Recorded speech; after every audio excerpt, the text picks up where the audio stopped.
In a world of news media and social media where there's constant stories of law enforcement officers doing something wrong, getting themselves into trouble, abusing the public, it is so refreshing this morning to have one story that is not.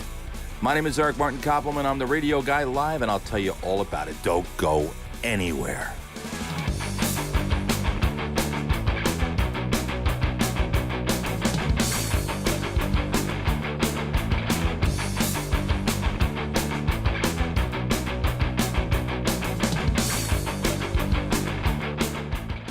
Hey guys, it's Eric Martin Koppelman. I'm the Radio Guy from the Radio Guy Live Show, and I want to tell you about a brand new book. It's called If You Want to Get Rich, Build a Power Niche.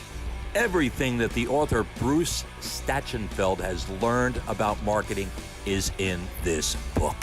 He says he started with little or no success and over time became one hell of a rainmaker. Now here's the deal, folks. You know, what's the best way to get where you want to be but to follow the map or the direction of somebody that has gotten there? And Bruce certainly has gotten there, and it's all in this book. If you want to get rich, build a power niche. Click the Amazon link below and pick up a copy of If You Want to Get Rich, Build a Power Niche today. You know, I heard it said that if you're not satisfied with the job that your local police are doing, the next time that you have an emergency situation, call a crackhead. Now, that's not a cop saying that. That's the street language that people are saying out there.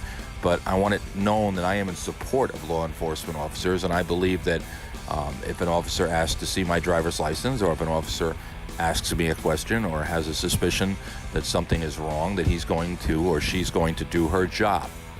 That's what I have to have faith in. If we lose faith in our police, what has our society become?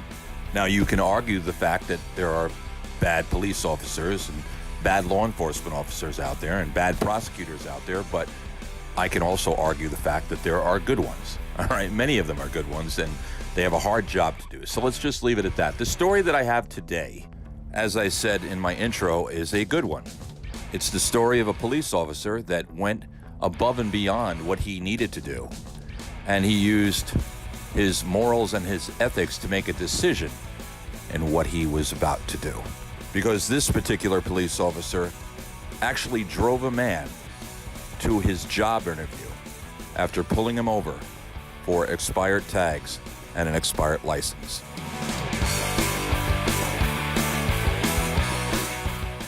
All right, so here's the story. A man by the name of Keyshawn Baldwin was on his way to a job interview with Federal Express, the job he desperately needed. He was driving a vehicle with expired tags, and he had an expired driver's license.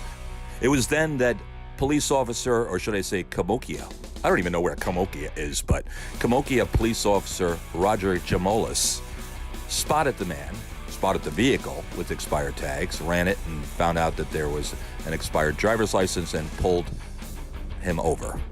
But instead of writing him a ticket, the officer decided to drive Mr. Baldwin to his job interview, a safe and legal ride as it was defined. It paid off. Mr. Baldwin got the job. So why did he desperately need the job? Well, as he said, Mr. Baldwin said he needed the job to be able to get the money to be able to re-register the vehicle and to get his license back. At this point, he also has a second job at McDonald's, which he safely and legally takes the bus to. I applaud you, Officer Jamolis. I applaud you. You went above and beyond. And thank you. Thank you for allowing me to be able to report on this story this morning, because it's just like I said to start off with. It's refreshing. It's refreshing to know. It's refreshing to know that there are people out there that truly do care about their fellow man. My name is Eric Martin Koppelman. I'm the Radio Guy. This is the Radio Guy Live Show. Thanks for listening wherever you are today. Let's make it a great day. The Radio Guy Live Show is a production of iRadio USA in association with the American Internet Radio Network. No part of this broadcast can be reproduced in any format without the express written permission of the American Internet Radio Network and iRadio USA.